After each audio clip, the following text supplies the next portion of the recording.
So, hi everyone, I'm here with Darren Swailes today from SaaScoms, who's director and co-founder, and you're in the digital communication space. So, Darren, thanks very much for joining me this morning. Yeah, good morning, Chris. How are you? I'm okay, thanks. Yeah, it's good. It's good. Lovely weather we're having, so it's nice to catch up and find out a little bit, I suppose, what you're seeing in terms of the digital space and the comms space. And I know you do lots of different things, but I mean, what are the trends you're seeing with customers at the moment? We've been through the pandemic, and there was that sort of drove a lot of sort of digital interaction, and we're sort of out of that now. But it feels like it hasn't stopped. And we were just chatting before this about how busy it seems.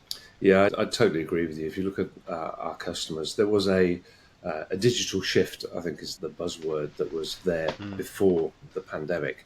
And the pandemic came along just through fuel on the fire. It was an absolute catalyst for moving to digital. So suddenly the environment of everybody working from home, companies need to be able to contact their employees digitally and still get them to work and engage. So everything was over this digital environment. And yeah, our business accelerated massively, as did, I guess, anybody in this space. But it hasn't stopped. I think we've all learned a different way of working now.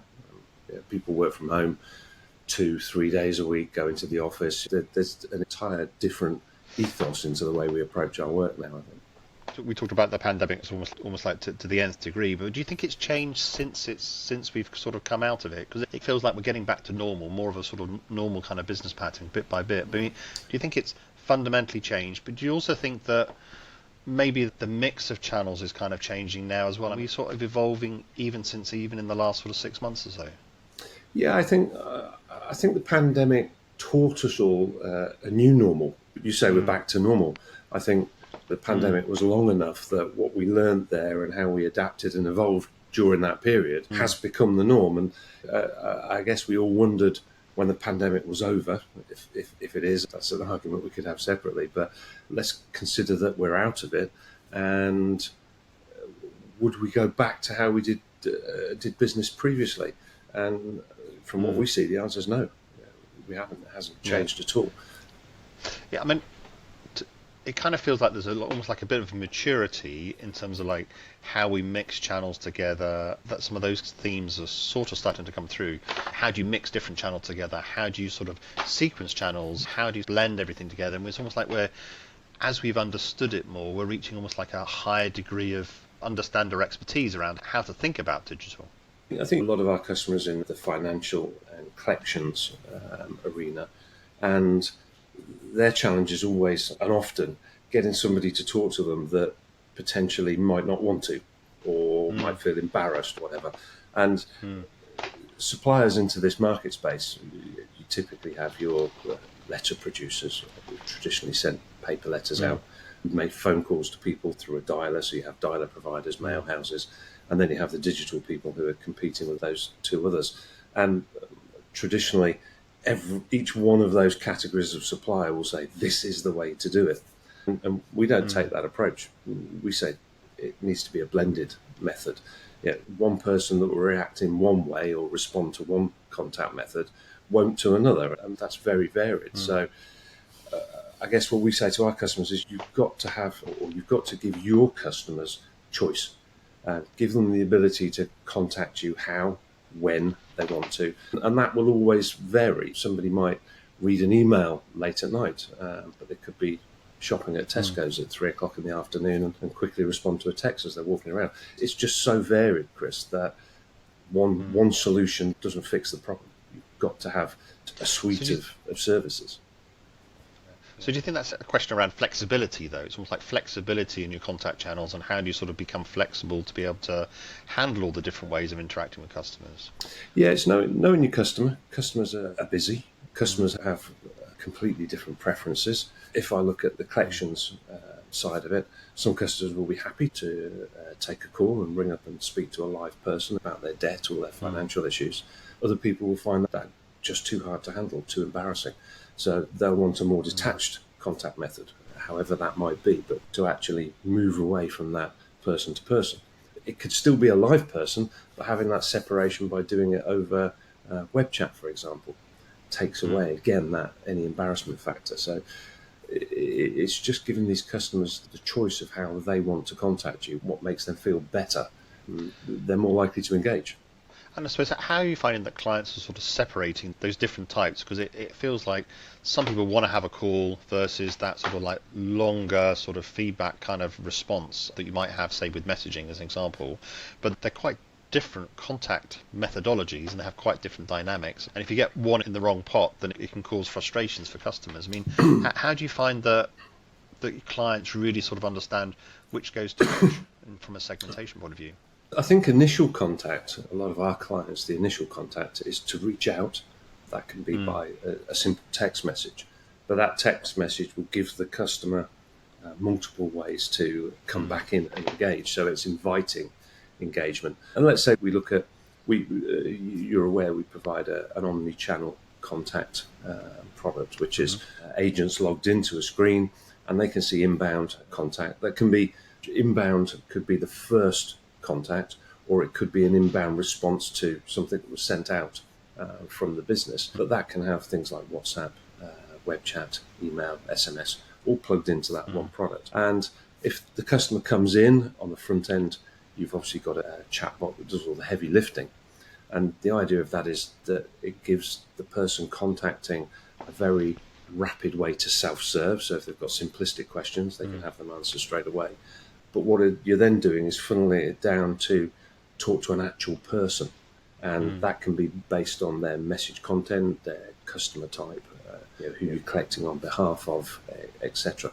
And bring that into a live person. And by taking all the heavy lifting away, what you've done is free up your agents to have those lengthier engagements. And they will often be concluded via digital messaging, but they might be moved off onto the phone, for example.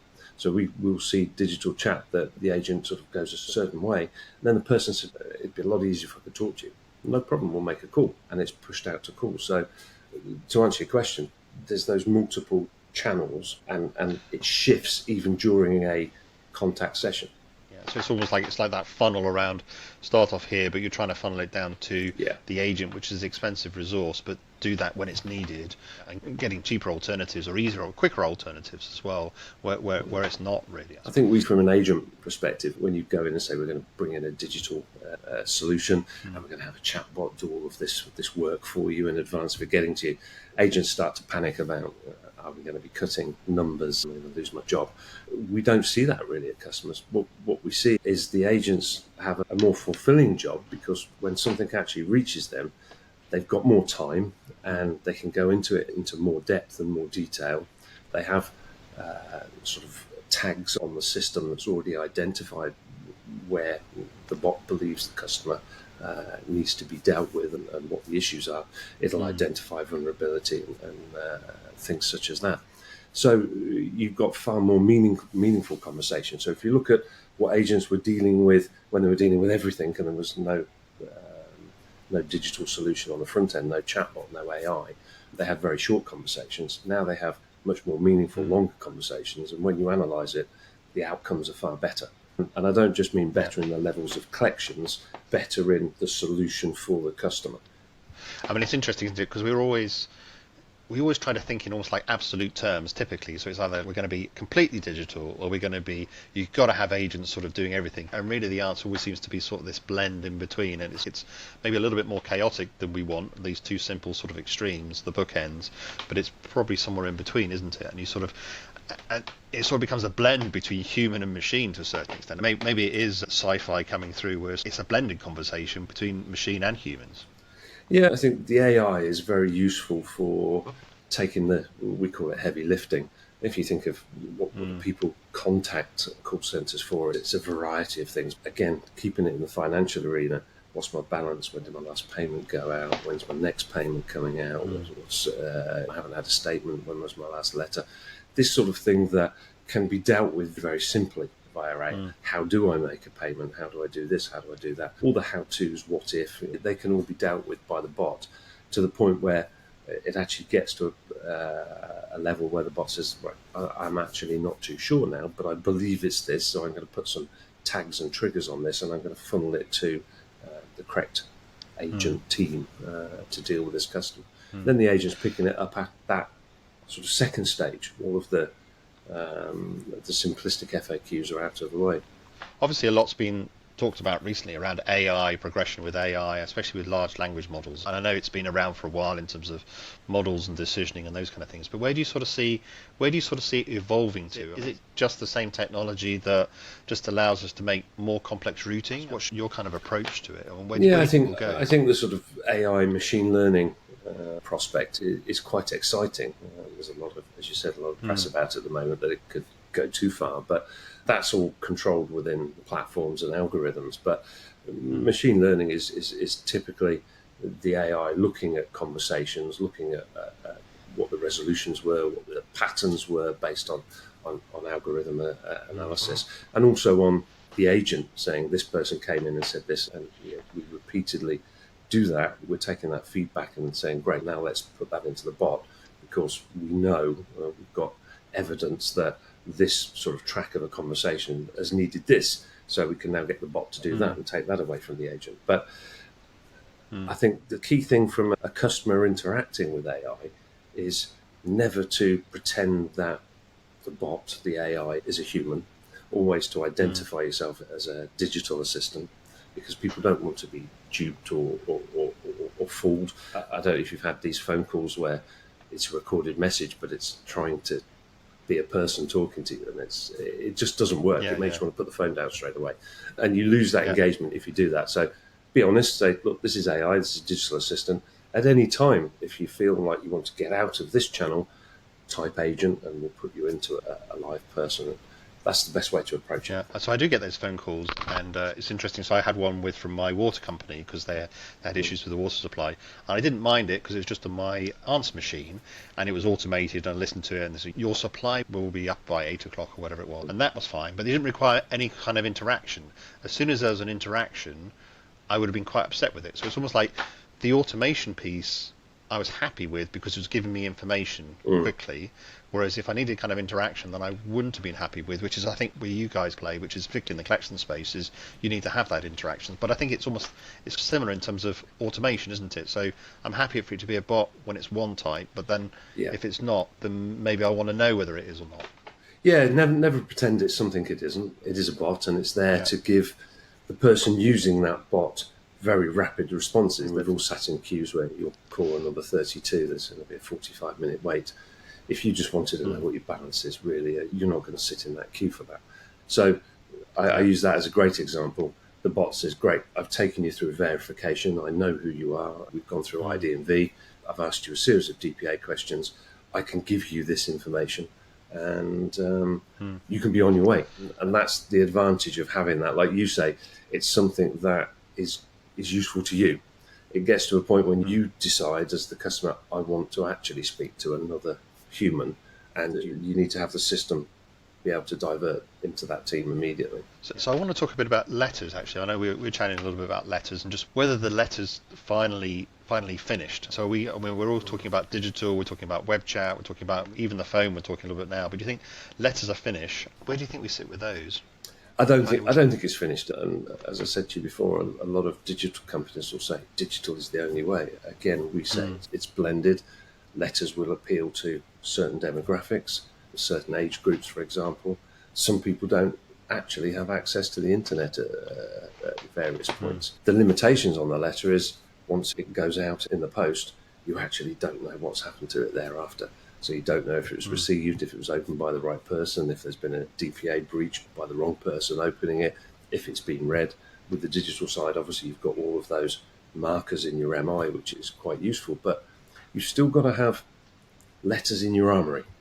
As we said before, to have the ability to call people, speak to them on the phone, live agents, live chat, letters going out, digital letters, digital journeys. So you send somebody a link out on their phone and it opens what looks like an app. It's not an app because they're making a connection through it to your server, but it gives them that self-serve. But there's always going to be a place for paper letters, I think. But certainly in the near future, in the next few years, maybe down the line it will change as we progress further. So I mean, the message I'm getting is very much it's that blend, isn't it? So it's actually more complex than it was before, but nothing sort of disappeared. It's around how do you have the flexibility to be able to do lots of different types of channels to talk with people when they need to or when they need it, really. I think it's having all bases covered is a very important thing. Giving your customer choice when, how they want to contact you. And I think all we've seen over the past 3 years is we haven't seen the death of any of those channels. We've just seen a shift, and there has been a shift to digital. Yeah. We're all aware of that, but I don't think the other channels are dead yet. And I suppose with the extra complexity that comes around having multiple channels or many channels, we can always get sort of sidetracked by the latest thing that's coming through. So it might be TikTok messaging, or it might be Snapchat messaging, whatever it is. So we'll talk about that, or it might be AI. How much time do you find that clients, or do you think clients need to spend on putting in the new latest technology versus there actually being value in fixing some of the processes? And I'm sort of saying that with the back of my mind, thinking about as you add the extra complexity, it's often easy to forget things like, I think before we were talking about return mail, or not opened SMSs, or those kind of things. And where do you think that the focus should be in terms of sort of finding value for people?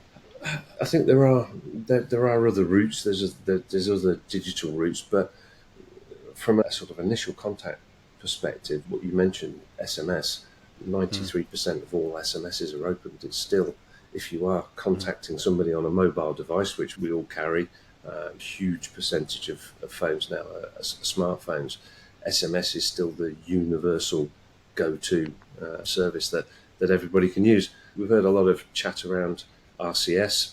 RCS can't and won't operate on Apple. I think in the UK, it's about 56% of all smartphones are Apple. So you immediately take that out of the mix. Then it's got to be a certain generation of phone, and you come down to 25% maximum of phones can actually have an RCS. So whilst there's a product out there, albeit I think it's 12 or 13 years old now, RCS, and it sort of gets regenerated and talked about as a buzzword, it's not something that's universal if you're looking to contact your customers. So yeah, there is a place for these other things, WhatsApp, etc. Do you think that they'll ever open up iMessage, which would be like the competitor to RCS, of which WhatsApp is as well? I mean, we know there's restrictions around WhatsApp, but do you think they'll ever open up iMessage, which then would give particularly a carrier-led comms, or an addition to SMS, really, if you look at iMessage and RCS? So that's a tough question, really. You're asking where will Apple go, Chris? I wouldn't like to imagine. You don't have the inside track. You don't have the inside track into Cupertino or anything like that. No, I wish, but they've resisted the urge to open their platform to RCS for the last 13 years. I don't see that happening anytime soon. And really, if you've got a product that has got such a high market share in smartphones, would you open it to the likes of Google? I'm not so sure. I wouldn't if I were Apple, being honest.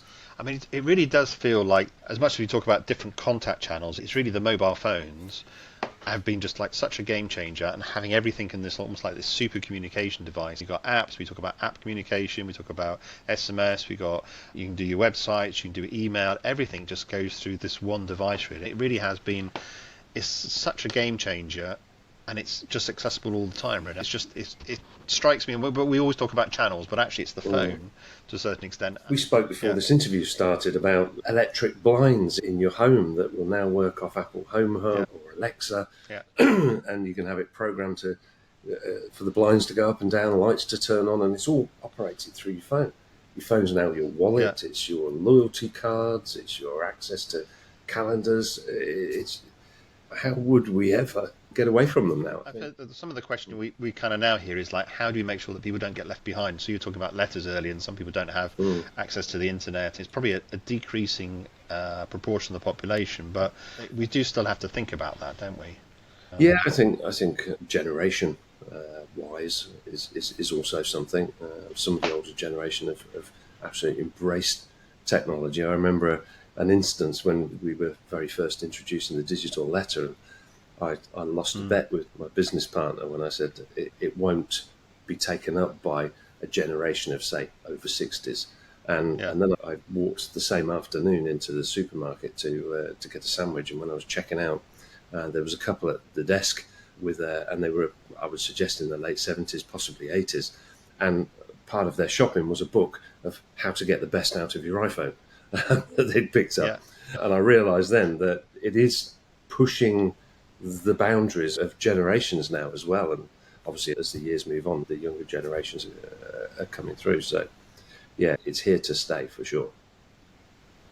And there used to be a lot of concerns, even in the UK, around notifications picking up and privacy and those things. And I've heard that in other markets as well, which was some of the concerns I used to hear back in the UK. How did that kind of get resolved here? If you look at call centres, they actually have one of their big issues is the cost of dealing with mail that goes to the wrong address. And in the collections market, the person you're sending to can often be quite transient, have numerous addresses over a short period of time. So you send a letter out, and let's say you don't reach the person. What does the person on the other end do? They might ignore it. The call centre will probably wait 10 days and repeat that letter a couple of times. There's a significant cost to that. They'll then, if you look at the other scenario, the person who receives it, who's the wrong person, might open it, and you immediately have a data breach. They're looking at financial information of somebody that they have no right to. They then either look at the call centre number, which could be an inbound payment line, and they'll ring through to that and talk to an agent who isn't really there to deal with wrong addresses, so it ties up that call centre, or they pop it back into the post with not known at this address, and that letter will then typically go back to the company that produced the mail on behalf of our customer, and they'll charge a handling fee. They'll send it back into my customer who sent out the paper letter, and they have to open it and they have to manually enter it and change the address. And we came up with quite a useful solution for that, in the fact that we can trigger a survey via an inbound SMS. So in the address window of the letter, it says, if this is not you, text not me, or whatever trigger word they want to use, to this number. That person texts to that number, sends them a message back where they click on a link, and it opens up a survey to say, who are you, what address was it sent to, do you have a forwarding address for the person we're looking for, and now you can destroy the letter without reading it. So you've got that information coming back in a very cost-effective way, and you've avoided any form of data breach. So this is where digital can help. Yeah. And where do you think we go next from here in terms of all the progress we've had? You talked a bit about how it's what's next? What's in the next sort of 5 years, given everything that's happened over the last 5 years and the acceleration of everything? That's the toughest question you've asked me today, Chris. Not having a crystal ball, the answer is I don't really know, but I don't see it going back the other way. Yeah. I would, in my estimation, I would see us just coming up with more digital solutions, and the traditional solutions, and as the generations move through, the traditional solutions will reduce eventually to where they're possibly taken away. How long that'll take is, I guess, the $64 million question. But I think that's where it's got to go. That's where, if you were to look at it now and see how we've moved in the last sort of 3 to 4 years, I don't think you see that returning. Could you see smartphones being taken away, people losing them? I don't think so. I think they're just going to continue to do more and control more of our lives and give us more options to touch base with things through this device. So, I think the progression will continue, possibly at a slightly slower rate than it has done over the past few years, but it's definitely going to continue.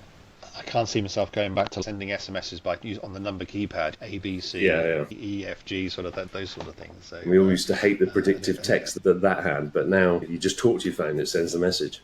Exactly. So we didn't talk about consumer duty. So consumer duty is coming in at the end of July.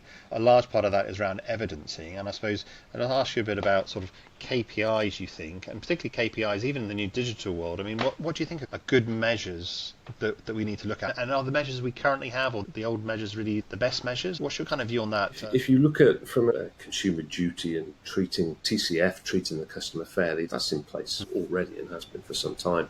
Call centres can only contact customers in a certain frequency of different channels. You can only make X amount of calls over a given period, etc.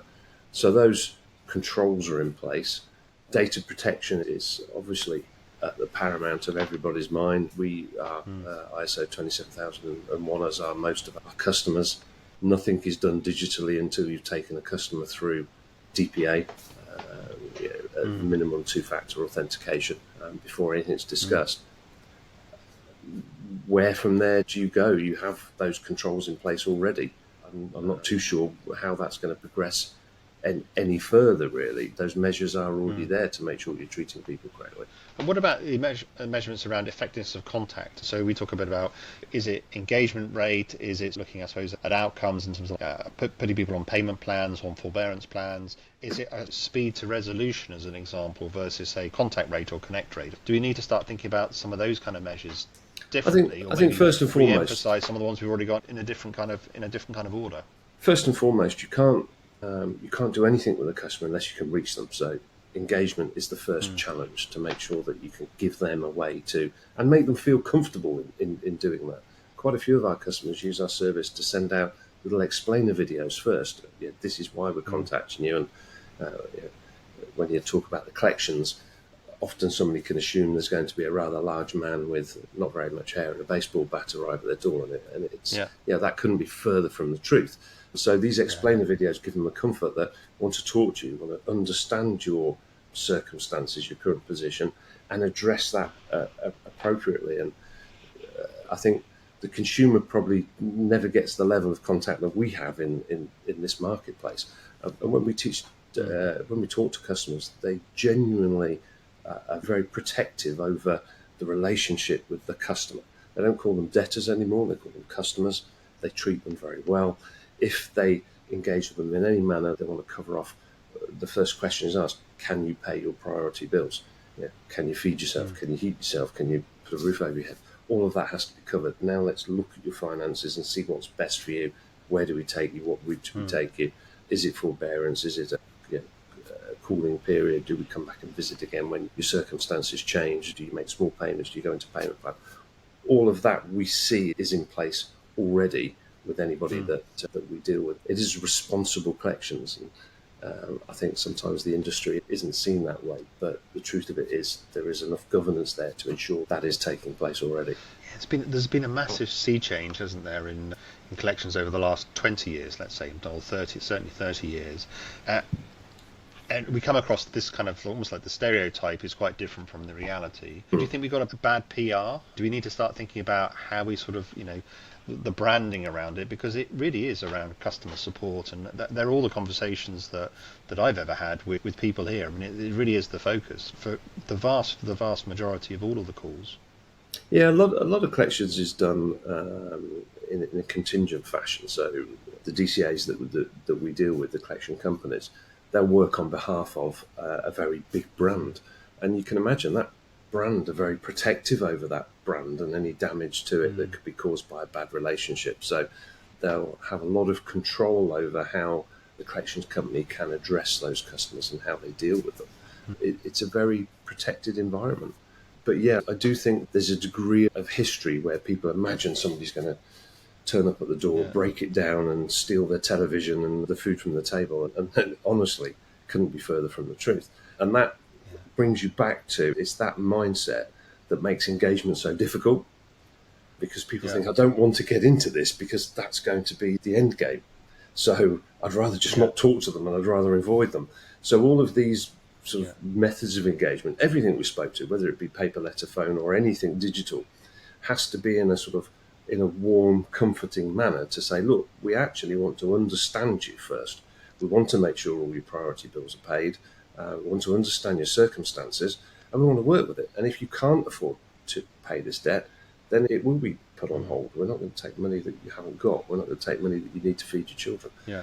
That is the genuine approach of our customers to our clients, I'll say, to their customers. But the perception is often different. And we've reviewed web chats where with customers, and we've gone through to see, because you're always looking at what can we get the bot to do more, but you look at some of these chats and they review agent performance, and at the very end the customer's saying, thank you, I didn't realise that I'd actually speak to somebody who'd understand what I'm saying and understand my circumstances. I really appreciate it, and I'm glad I did this. I'll come back to you in 2-3 months when my circumstances have changed. We see that an awful lot, Chris. It just feels the perception is very different from the reality, and the reality is actually really trying to help people out. But the more we can do around the PR side of it to help people understand that, I think it'll help. The collection companies are a conduit between this end client and their customer, who the money's owed to. They sit in the middle, and they've got to protect both ends of that chain. So they've got to make sure that the customer is safe and isn't doing anything wrong, and they protect the brand of their client. So you can imagine the responsibility is rather high. Yeah. Darren, thanks very much for making the time, and it's great to talk about all things contact and all things digital. So I know you guys are at the centre of it, so really appreciate it. No, thank you.